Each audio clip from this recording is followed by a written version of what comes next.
Hello and welcome to the Role Models podcast, brought to you by Authentic Collectables and Speedcafe. My name is Andrew van Leeuwen, and I'm joined, as always, by the big boss at Authentic, the man with all the very small cars, William Hall.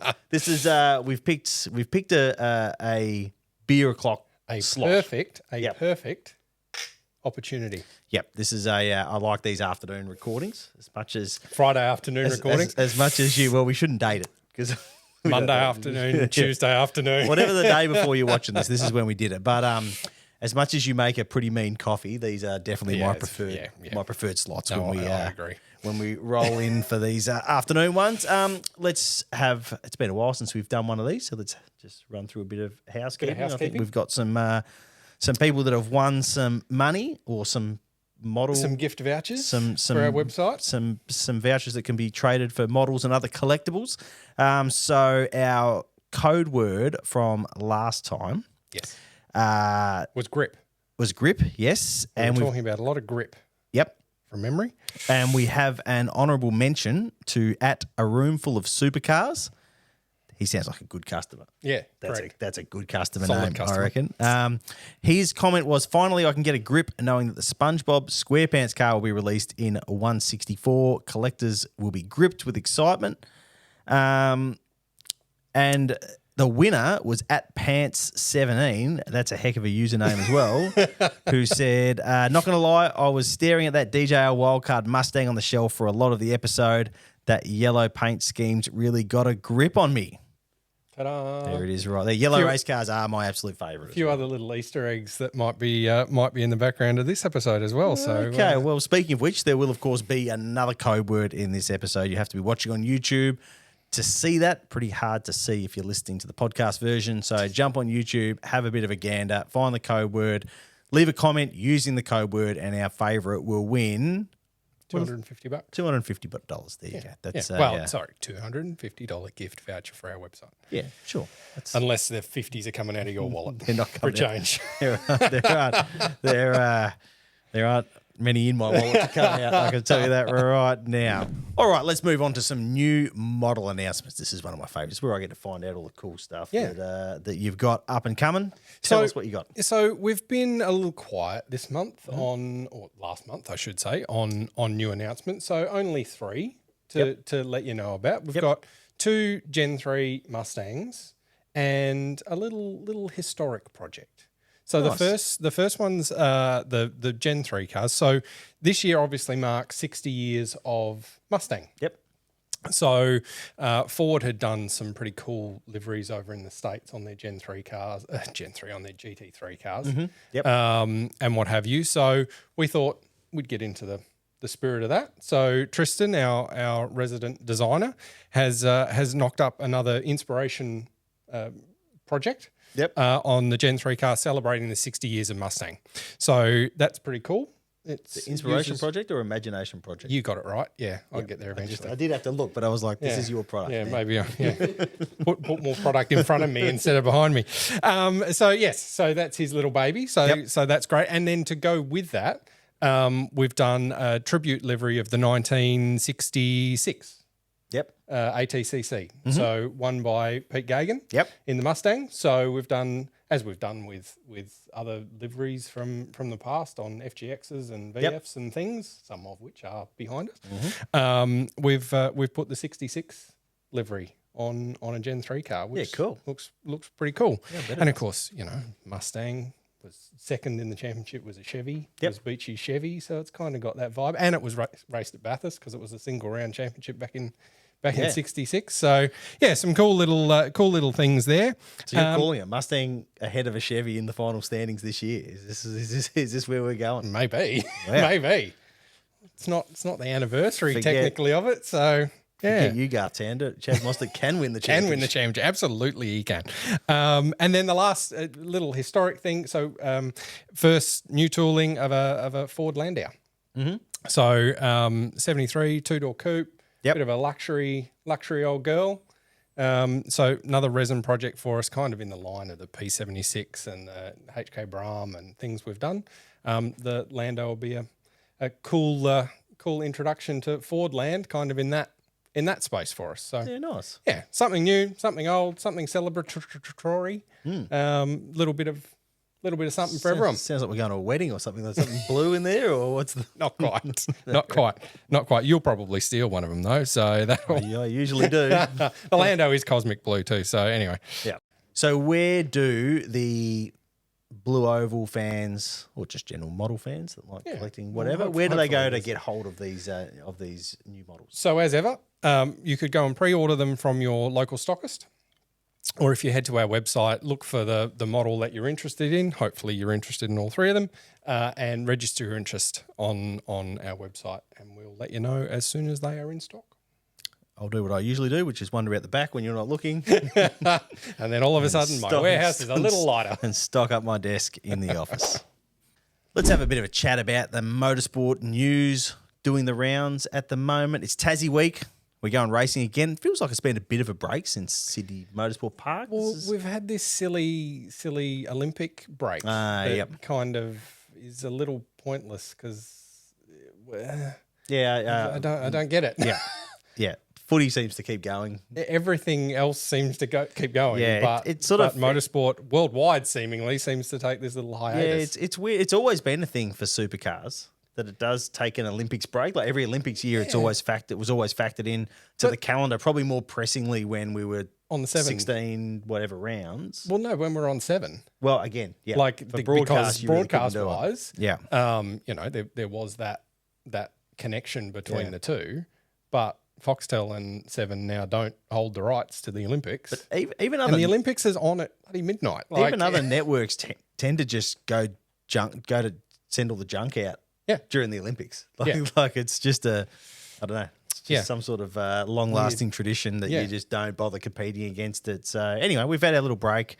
Have you watched any Olympics? I actually... I have watched a bit of it. I always think I don't care about this, and then all of a sudden sitting there watching Tubby Taylor calling the diving. Going, that would be the only reason to watch the dive. I have no idea what's going on. Anyway, we're back in Tassie. Anyway, so we're gonna go racing in Tassie this weekend. It's going to be fairly cool, I would think. That's been a big talking point. I think I'll let you go on your own to that one. Yep, I am heading there. I will be taking a fairly hefty jacket with me. We're going to see. I was going to say Frosty's even taking a new livery. Yes, he's excellent segue. There's a couple of new liveries that are going to be out and about for Tassie. Number one is, as you just flagged, Mark Winterbottom's Team 18 Camaro. A fairly similar look in a way, but one key difference: instead of DeWalt down the side, it's Cub Cadet, which make lawnmowers. Yep. Part of the Stanley. Yes, family. Part of the same sort of Stanley family. We've seen family. Cub Cadet. I feel like we've seen that at BJR in the past. It's a brand has been around a little bit. It's been on Frosty's car, and they're just switching the DeWalt off the Cub Cadet off the roof onto the side and around. But and I think it's for 3 rounds. So it's for Tassie, Sandown, and Gold Coast. If I've got my rounds correct. That is absolutely correct. So he'll be in the Cub Cadet racing car instead of the DeWalt racing car. Let's hope he keeps it on the black stuff, not the green stuff. Yeah, well, there will be lots of jokes about that if he does go lawn mowing. There's a fair bit to mow around Simmons Plains as well. You could end up in one of those sheep paddocks. Yeah, and given the weather in Tassie and the time of year, I imagine the paddocks are quite soft. Yeah, let's say. It is one of the more unique viewing experiences, being like up on the roof at Simmons Plains, where you can literally see flocks of sheep walking around. Kevy Fitzsimmons from Dunlop has an epic story about seeing a massive sheep brawl unfold once on like a setup day when they were there. It's one of the great motor racing yarns that you'll probably never get the chance to hear. It's a cool venue too. It is. It's just one of those historic motorsport venues that I think the winter thing's been blown completely out of proportion. Yeah. If I'm honest, like it's gonna be cold. Yeah, put a jacket on. It'll be interesting. It might create some interesting stuff in terms of tyre wear, getting tyres to turn on, that sort of stuff. Like I think that look at Winton in winter always worked. Another place where we always used to go in the depth of winter. Yeah, but like make it. That's the thing. Remember they had the snowboards. Yeah, you know, like it's. What did you say? I thought there was. It's off camera, but there's one just mate. Like, I think I know a lot of people are really upset about it. It's something the Tassie government wanted for starters. Yeah, but they pushed for it. Yeah, and I think if you look at the calendar for next year, there's going to be a bit of a test this weekend because it's not.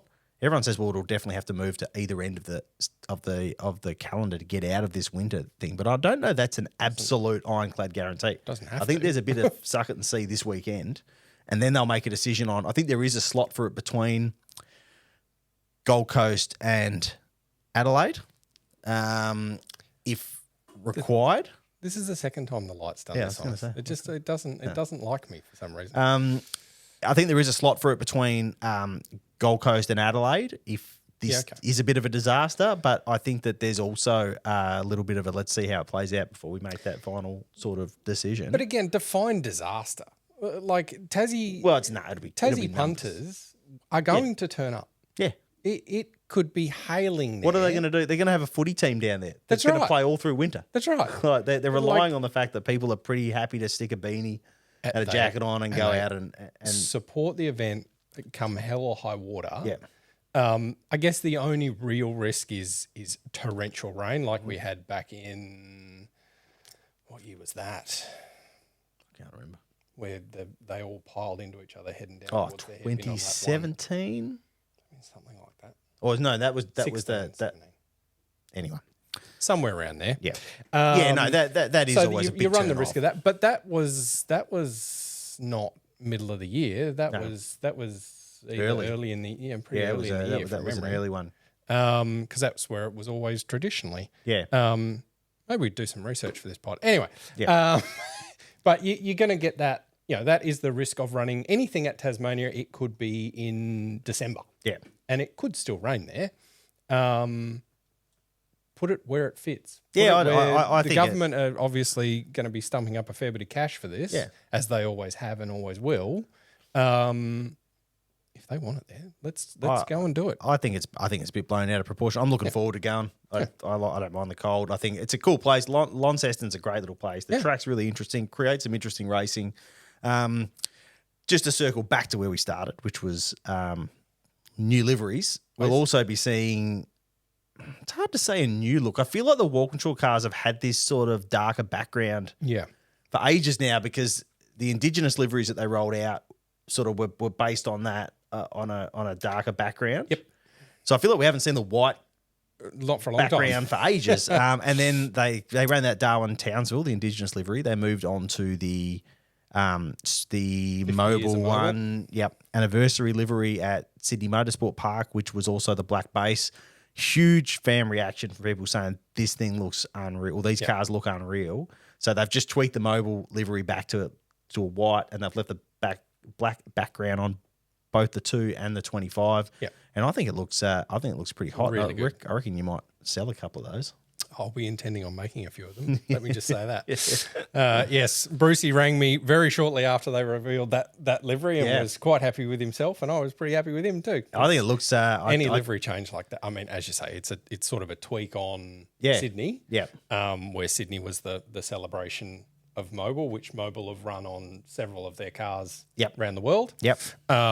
So yeah, bit of a tweak to that, but no, she still looks pretty good. Definitely does. Pretty good.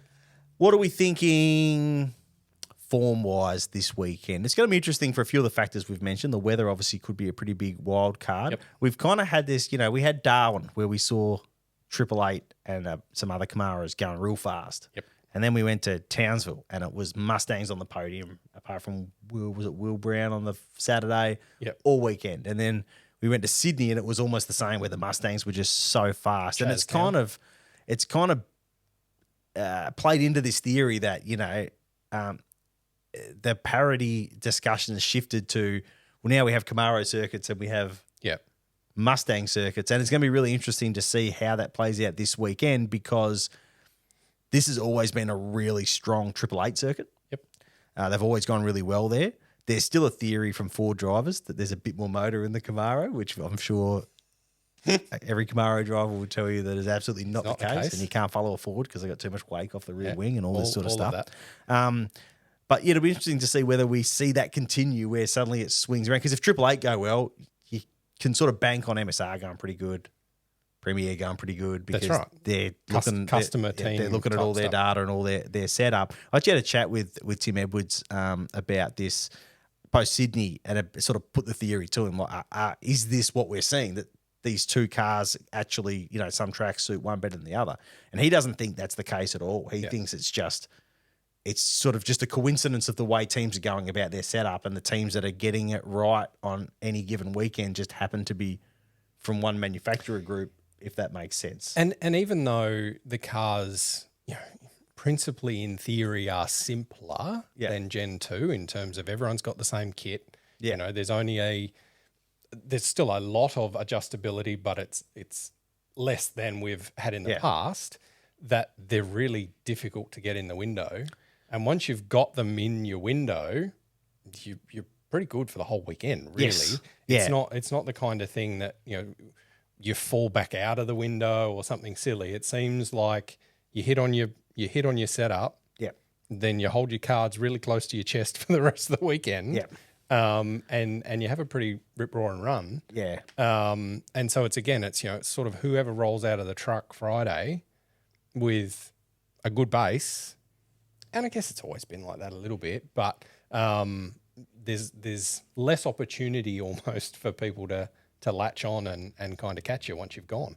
It's definitely so setup sensitive now, because you also can't manufacture your way out of problems. You can't design and engineer your way out of problems. No. You've got to find it with the tools that are there in front of you in terms of, okay, I can shift this upright to this pickup point or this pickup point, but I can't just go, let's just design a new upright that's going to do the job for us. Which, again, logically sounds more simple, because your car's the same as his car. Yeah. So really it should just be as simple as, well, move that widget up there and away we go. But finding that right sweet spot, and it seems like it's moving around. Depending on the circuit, it's really it's moving around, because 888, let's face it, good engineering group, have been up the front for a bloody long time, know exactly what they're doing, and they're not smashing it out of the park every weekend. No.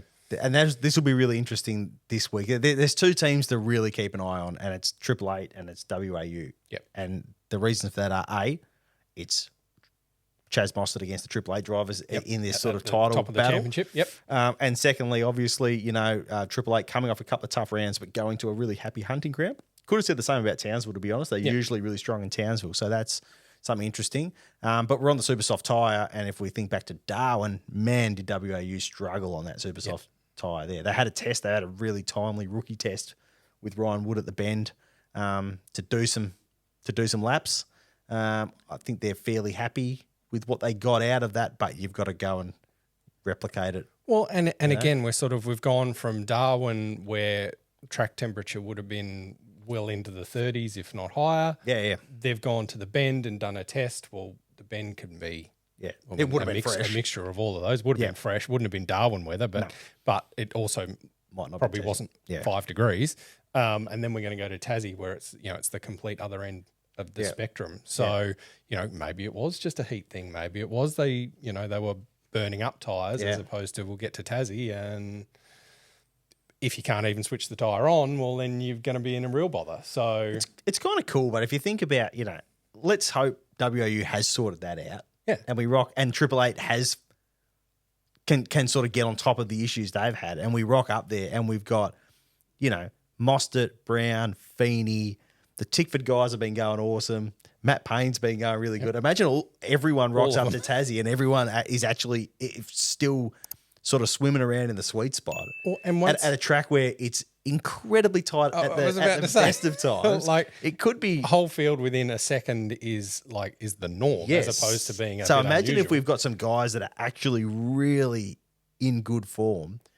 Man, it could be a really fun weekend. Yeah, turn one the hairpin, lap one. Yeah. Could be a really interesting little place to be. Now I've said that, Will Brown will stick the thing on pole by 3.5 tenths and just drive away. The whole thing will be done. But no, it's gonna be an interesting weekend. I'm actually I'm looking forward to it. I didn't go to Sydney because I was too busy splashing around in the rain with you and Formula Fords. Yeah. So enjoying that Tassie weather that we had in Perth that day. So I'm looking forward to actually getting back to the track. Still trying to dry my shoes out and see what's going on.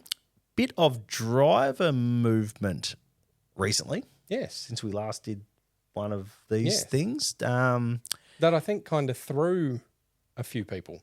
Yeah, yep. It's all kind of started. We had a nice little story about DJR effectively not ending its relationship with Kai Allen because he's still got 2 races to do with them, but deciding not to pursue, the sort of holding, the holding option that they had on Kai Allen. That sort of sent him out into the free market. And he was very promptly snapped up by Grove Racing. Didn't take long. Wasted very little time to jump on him. They obviously felt they needed to move really quickly because that spells the end of Richie Stanaway's time with that team. And he's 7 races into his comeback and has not been matching Matt Payne, but he's also sitting 13th in the championship and not completely embarrassing himself either. Yeah. So it feels like to make that move now and go, we're going to sign this guy and announce this in the middle of the season was a case of a team just pouncing on an opportunity that they saw come up. Yep. Yeah. Really quickly. Yeah. Which is disappointing for Richie. Yeah. Yeah. I definitely would have liked to have seen him get a bit more of an opportunity to really to show himself. But I get, it's a cutthroat business, car racing, as we've always said. Yeah. He has had half a year. He's a Bathurst winner. So I mean, the interesting thing is that maybe it's easier to do it now instead of if he goes to Sandon and Bathurst, it absolutely kills it. Then suddenly you go, oh man, we've got a huge choice here. Where they obviously felt like it was kind of a pretty straightforward decision at the moment to go, well, let's sign this young driver that can really be the future for us. And the Groves, even in the way they signed Stanaway, which was really surprising when they did that. They're a team that likes to take the path well travelled when it comes to some of these decisions. If you look at the enduro guys, they've gone out and got in the past, like they don't. There just seems to be something about the psyche of that team where it's not like, well, let's just do what everyone does. It's like, what can we do that's a little bit different? And they've seen the opportunity. DJR have decided not to pursue Kai, and they've gone, all right, cool, we'll have a crack at him. Yeah, well, they're certainly not shy. In coming forward, and and you look at that through the engineering group, you look at it through their driver selection, you look at their facility. They've got an open day in a few weeks, where you guys can go and have a bit of a look. It's an impressive outfit, and they make some bold calls sometimes, but quite a few of them are paying off, and particularly with Matty, absolutely, he's right in the mix most weekends. Hugely impressive. You'd have to say next year. Yep. Like they could really be in the frame for a championship. Yep. Yeah, I think that's absolutely fair enough. What are your mates at DJR doing? You're pretty close with the crew in Stapleton there. What are they? I think you've spoken to Doc more lately than I have, to be fair. I feel like there's a little plan at work there as well. I don't feel like you necessarily just... There must be a plan. I don't think they just forgot to send an email to Kai Allen either. No, I feel nor Andretti style have it disappear into the spam folder. Yeah. No, they've obviously got a plan. I think they've got a plan. And they'll execute that at a moment where they feel they're in a position to execute that. I think they've got a plan that they're working on, and I feel like it's and I'd assume it's a fairly strong decision because they've got a fairly strong lineup as it sits today. Yep. So if there are going to be any changes, your absolute fallback is we roll out with 2 guys that are sitting well and but that are top 10 comfortably top 10 drivers. Correct. Both of whom do a great job with the sponsor base and what have you, and fit very well into the system there at DJR. Yeah. But if they are going to make a change, I'm sure it'd want to be a pretty big rock solid plan ready to roll out. It's going to be a fascinating. And then we've got the Erebus discussion as well, because they're going to, I mean, I think, Brody is going somewhere, whether he's wearing, red, white, and yellow, or whether he's wearing Premier black, black, white, and whatever Newlon colours are. We know he's going to be on the move somewhere. So what does Erebus do? And there's names like, we know they like young drivers. I don't think they're in a big rush because they don't have to be, because they're kind of, I think the drivers they're looking at, they've kind of got well, not necessarily they've got a lock on, but I feel like they're going to go young. Yeah. Cooper Murray's been linked to it. Jaden O'Jade is another driver that's been linked to it. While I think with both of those guys, if that's the kind of experience level that you are looking at for your next driver, then it's a no-brainer to wait till the Bathurst 1000. Yeah. and see what happens. Yeah. So yeah, and they're not, again, as you say, the position they find themselves in at the moment, they don't need to be in a rush. No. To make any decisions. No. And then, there's obviously all the other stuff in the background of, is it for sale? Is it not for sale? What's going, like they're kind of, it's probably unfair to say they're in a rebuild phase, because I don't think that's the case, but yeah, they're just in a very different position to a Groves, for instance. Yeah, sure. Who are going to make some pretty bold calls because they are in a position to and want to and can. And yeah, DJR, they've just got 2 drivers off contract. It's what do you stick with what you know, or do you make a call? We will find out. I love silly season. The best. This is great fun. We'll see how it all plays out. Okay, now Will has finished doing origami over there to try and get his very long list of new releases. You can't get your auto cue working, so calm down. In some sort of order. We'll have a chat about what those new releases are by the sort of folding and whatever you were doing there. I'm guessing it's a long and exciting list. There's been 1 or 2. That's the thing. So Tell us all about it. Have, and it printed over 2 pages, which was a bit annoying. So first up, last month we have had a big month of releases. So, and there's been a little bit for everyone really. So first release was the Aspen Green P76. So 342 of those. I don't think we've got one hiding out. Oh, yeah, right behind me just there. So, again, hugely popular, falls into that resin, something just a little bit different category where, as I say, HK and now the Landau will fall into that as well. Then we moved into another imagination project. I got it right this time. Yep. Was the R-Star car that Frank at R-Star did for us. Normally more renowned as a helmet painter than a model car designer, but he threw a livery on a car for us. So I was admiring your R-Star helmet up at Wanneroo the other day. That's exactly right. Frank helped me with that. So 102 of those. So very, very rare model. If you've got your hands on one of those, congratulations. Then we move into Gen 3 land. So we released the last of our S550 Mustang. So again, resin, because I'm sure everyone is sick of me talking about the difference between the S550 and the S650. But this was the last one. So in the sort of the stealth livery that they did the first video launch of that car back, what feels like years and years ago. When we were first talking about Gen 3. So released that, 186 of those. So again, reasonably rare one there if you've got your hands on one of those. Remember when there was going to be a mid-season debut of Gen 3 with the 550 and then they were going to have to roll out straight another to the 650 car for the next year? Remember when that was a thing? Badly handled, the whole process. Anyway, made it hard for model car land too, let me just say. Then we go into another road car. So the Ford Ranger Raptor in Arctic White. 132 of those were released. So I think there's still 1 or 2 of those available as well on our website if you haven't grabbed one of those. And they didn't have the dog in it, our little friend dog. But we may have a few little separate dogs available for sale shortly on our website. So keep an eye out for that. Then we move into 2023 and the first of our Gen 3 650 Mustangs.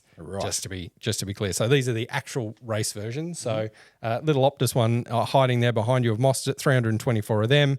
Nick Percat's NTI car, 156 of those. And I'll get this right in a minute because I've just confused myself with an FGX because I saw it. Simona Di Silvestro and Kai Allens. We were talking about Kai before. Yes. The yellow jobby. So 426 of those. So they're the 3 650 Mustangs that we've released so far with the Camaros that we'd obviously released the month prior. So you'll start to now see the Gen 3 cars really starting to roll through as we clear through the balance of our 23 season cars. Then we're into Indigenous liveries from last year, a couple of cars from Bathurst, a championship winner, obviously, with Brody, and all the Coke cars that we've announced. And then we'll be starting to roll through the 24 cars as well, which hopefully we're into the 24 cars by the end of the year. If not, they'll be very early into next year. Then it's Bluey Week. So Bluebird Week. So Fred Gibson's Bluebird from 1983 from the Bathurst 1000, 372 of those. Another imagination project, which is this baby just sitting here. That is a wicked looking car. Tristan's crazy livery. So I think I need one of those. 100. Well, there's only 144 and we're sold out. So guess what? I need to keep my eye on that. There's 143. I need to keep my eye on that one. Otherwise, that one's going to disappear out the door as well. Yeah. And then last but not least, this week, we will have released a couple of FGXs. So this is where I was getting confused before. Mm-hmm. It's the one just over AVL's shoulder there. It's the 2018 Bathurst car of McLaughlin and Prema. That was their first podium together at Bathurst. Yep. And then obviously we know what happened in 2019. And also the 23 red car. So keeping the kind of DJR theme going with the Will Davison car when he was back at 23 red. So that's the retro car. So I'm not sure. Over there. Hiding right behind me. So you guys probably can't see it. So that was the cream Milwaukee. Yeah, cream was an interesting choice on that. It was. On that one. It was. And I feel like the Milwaukee logo didn't change or anything. It was just the car went to like an ice cream colour. It was a bit weird. I was actually just eyeing it before and I was like, that's right. It was different. It's one of those ones that we've been sitting on for a while of actually, we've got to get round to doing that at some stage. And so we coupled together a couple of FGXs, being that we always wanted to do the podium car for Scott. So the 23 red car finally got a run. So that was us. It was a big month and a bit, but we got there in the end. And my goodness, I need to memorize some of this stuff a bit better. Some of which is still available on our website. Yep. Most of which has sold out. As I read through there weren't very many made of quite a few of those. So that means you've got to go hunting at stockists. Hunting on all the internety typey places that you need to find one if you missed out. And it's the importance of pre-orders. Yep. You've got to get in. You've got to get your pre-order in. That way, there's one sitting there waiting for you when they land. Otherwise, you've got to go on the hunt, which sometimes is the fun part about collecting. Yeah. And sometimes is the annoying part because you just can't find You're one. not going to find it. Yep. Sage advice. Get your pre-orders in. Correct. Let's get into some fan questions. They are all for you this week. I haven't finished my origami. I'm going to read. Yeah, you'll be right. I'm going to ask the questions. You're going to answer them because nobody had anything for me. Which sweetheart. I'm not feeling at all left out about. That's fine. All right. This came from @Mr. TBA. Why do you choose to screw your models down in the packaging rather than another brand which uses no screws? So this is an interesting one. We've gone down the path sometimes of not using screws in past lives as well as in our current life. I have this preference of trying to get the models down and in collectors' hands unbroken. Yeah. And the safest way to try and ensure that is to screw them in. Yep. It does mean that, yes, there is an extra step to get the car out of the box, but it guarantees, in inverted commas, that the car's not going to come down damaged. The other issue that we have is because quite a few of our products are obviously V8 supercars, the majority these days are decals rather than tampo prints because of the lower volumes. And there's a correlation between that I'll probably explain in another video at some point. Having the foam touch the car in the box to ensure that it's secure tends to rub on the decals in particular. Yep. And so that not only, could a wing fall off or a wing mirror get clipped off, which is a fairly easy fix, hopefully, most of the time. Having a decal rubbed off or having the foam mark the paintwork in some way, shape or form really isn't a fixable scenario. So yes, screws can be a bit annoying. We've actually had a batch of kind of not dodgy screws, but just a little bit softer than probably you'd normally expect. So some people have had a few dramas removing them.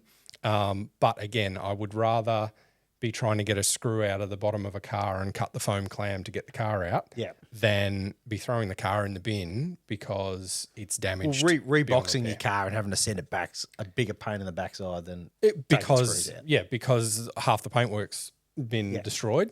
Whereas if if a mirror or a wing or something has come loose but not broken, then as I say, it's a easier fix than trying to fix the paintwork, because that's not really a fixable thing. At Who's Scott Green asks... Who is Scott Green? Well, it's an interesting question. It is. I know that the FGX XR8 Sprint was cancelled, but is there any chance it could make a return, or were the pre-orders just too far off the mark? I'm desperate to get one to match my winter white version. I'm somewhat desperate to get it in your hands too, really. The pre-orders were substantially lower, let's say, than our first VEs. Mm-hmm. So at some point, there's the economic reality of they're $250,000 tool. Yeah. So and the only gauge we have other than instinct is pre-order. So to go too far down the line and announce enough cars to kind of think we might get over the line, then kind of causes more confusion and upsets more people when we have to cancel it. Yeah. When we're further down the line. That said, we never say never. Yeah. And I think it will be done at some point. Now, whether that's from us or another brand, who knows? But I think the importance of that car in the Australian motoring psyche, it will get done, in the same way that we're going back and doing Landaus and P76s and all sorts of things. I know people look at that and go, well, if we can do a P76, then for goodness sake, of course you can do an FGX. Well, I could do it in resin. I could do it in resin tomorrow, but that's not what I think that car deserves. Yeah. So we'll wait it out. We'll wait a couple of years. Years tend to help that kind of thing. They become a bit more historic, in inverted commas, a bit more valuable as a real car. Mm-hmm. And that's when model cars then tend to follow along. Because they become a bit more aspirational. So I would say keep hold of your car. Don't sell that. Yep. And we'll eventually get a model to match it, but it might be a few years down the track. At James Whelan asks, have you ever thought about expanding into retail chains like what they do in the US? I think you mentioned in a previous episode where you said there isn't a market for 164s. So, yes, we have. Obviously, that's a pretty simple answer in that, of course, I want to sell it to as many people as I can. Yeah. It still comes down to the size of the market. So the US with 64th NASCARs into a Walmart or something, oh my goodness, that's like 3 or 4 times what we would do here. Mm-hmm. Yeah. So it's just still that the market's not really big enough to support it. And again, I could go and do it, and I could go and do a 888 car, for instance, but you'd be wanting a WOU car or something. Yeah. And so to be doing, 24 cars, trying to get a chain to pick them up and then run with them and then give you the hanging space and all of the all the technical side of trying to get something into a retailer like that, it's really hard, and the volumes don't give us the discount on the unit price and to actually make it worthwhile for the retailer, let alone the poor bloke that's making it, let alone the factory that's putting them together. So I would love to, and it's definitely something we've looked at, but I can't get it over the line at this stage. Speaking of the business behind the models, at V Lockley asks, says, over the years, we've seen a lot of model companies come along, Classic Collectables, Apex, Bianti. Why is it that these companies seem to rise, fall, and sometimes fail? It seems like a tough industry to succeed in. So in theory, all those companies you've said are all still going. They're just in slightly different guises over different years. And other than Classic Collectables, which is sort of, and I shouldn't speak on their behalf, but they're a slightly different business to certainly my business, in that they do many other things other than just model cars as a business, as a group of businesses.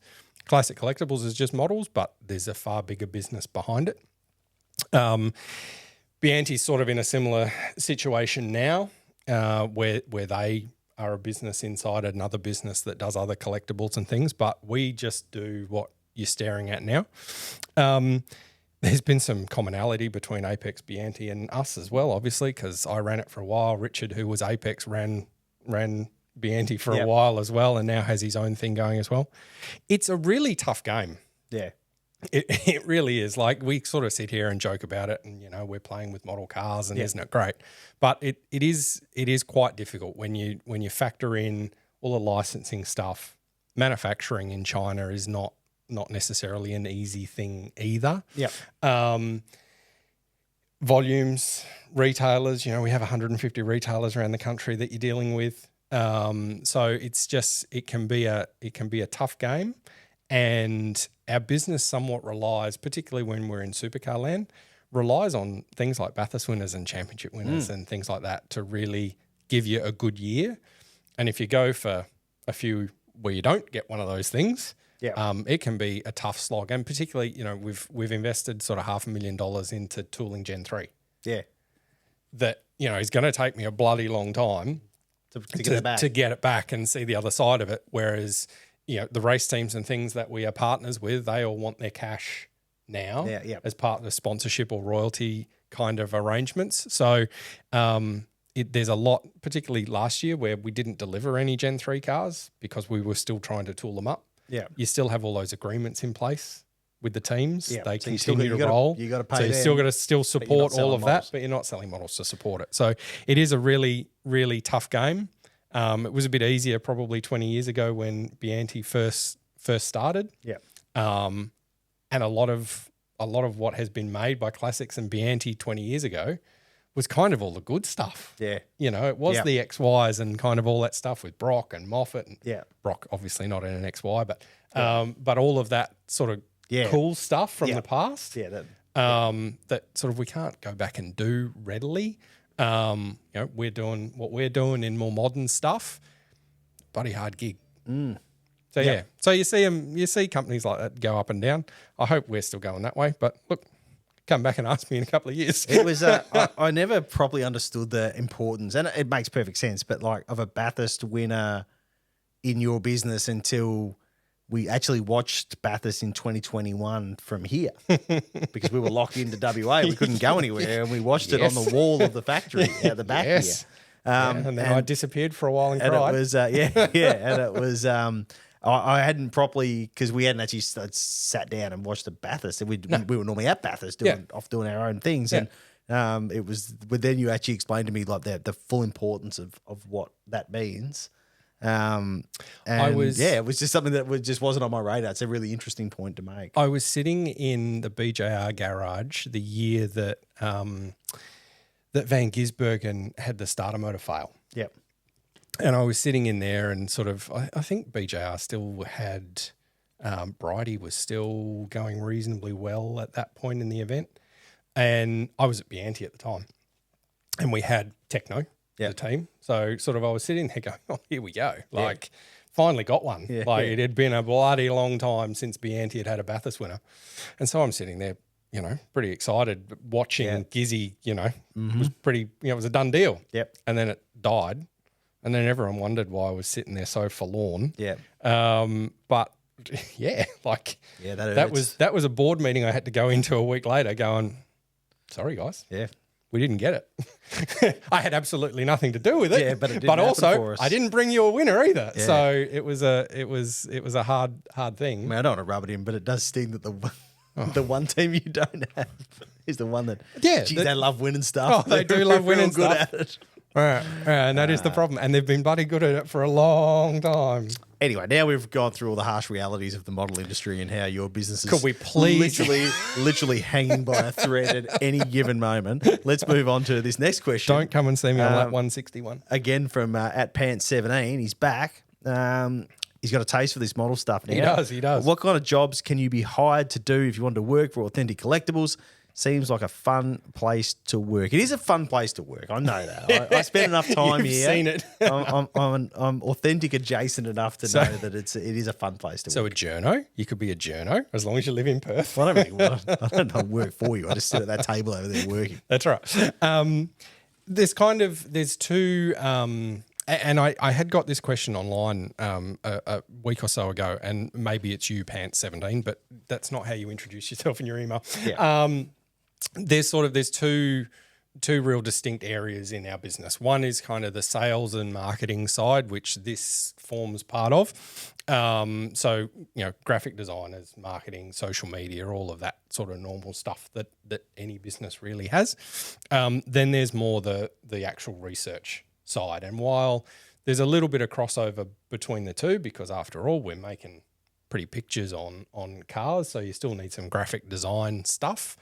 There's the research side, there's the CAD side, all the 3D stuff side of the business. Then there's the finding contacts to go and get a Landau to scan and things like that. So there's the two sort of distinct channels. The sales side and the marketing side is fairly straightforward. If you wanted to go to uni and learn how to do that side of it. Yep. Because, marketing degree, social media, all of that normal stuff, or graphic design. But the research side, that's more of an acquired skill. Greg, who's our research guy here now, he's got a history in boats. So as well as being my mate for 40-something years, when he left school, he went and did boats. Mm-hmm. So he's designed boats, and that's where he's learned all his craft in terms of CAD and all of that side of things. But he has an interest in cars, and I needed someone with an interest in CAD. Yep. And so in the end, we came together, and so that's sort of how he's ended up on that side. So again, it's not something that you can go and learn how to be a model car maker. Yeah. Because it kind of doesn't work like that. But having a varied skill set of some CAD, some research stuff, eye for detail, reasonably important, all that sort of stuff. So yeah, that's You've left out the bit where a container gets dropped down the road and everyone has to help out. Yeah, well, again, stacking stuff in that huge warehouse back there. You've very conveniently left that bit out. Well, everyone here thinks that I all of a sudden disappear when that happens. That's the isn't day. It any wonder that I've forgotten? I tell you what, Pants, if you do ever get a job here, that's the day you call in sick. Is the day after the big 40-footer comes in Perth in 40-degree heat, gets dropped on the verge out there. I normally rock around about sort of 4:30 the Arvo that day and just enjoy a cold beer out, exactly. out the back watching us when everyone's finished. That's how I usually do it. Some very good questions. Yeah, it was very interesting. Yes, that was. They're good questions, guys. So keep them coming. Ask me some as well. Yeah, ask him. Chuck some my way. He gets lonely, and I like reading questions rather than trying to answer them. It's much easier. Right, Collector's Corner. We're bringing back Collector's Corner. We just got all that money that you were just talking about, you make. You've just got to give some of it away. Yeah. So, we need to give away some $250 gift vouchers. So make sure you send us your collections. We're going to go back to dishing out some vouchers for our favourites. You want to email them to collections@authenticcollectables.com.au or share on the socials with the hashtag #CollectAuthentic. 250 big ones in the form of a gift voucher coming your way so you can make your collection even better. It's like a snowballing thing. Then you can win more gift vouchers I'm not sure adding one more car to your collection is going to get you a win the following month, but you can give it a shot. Give it a go. Be aspirational. We've learned nothing from the Olympics. Is that you should shoot Olympic your dreams all the time, show. William. Well, that'll just about do us for today. I'm going to stick a big jacket on. He's running a beer. Great timing. Great timing. I'm going to stick a big jacket on and head down to Tassie. Don't forget to like this video, share it around, subscribe to the Authentic Collectables YouTube channel, hit that little bell so you never miss an episode. And if you do want some cool models, go to the Authentic Collectables website, pre-order.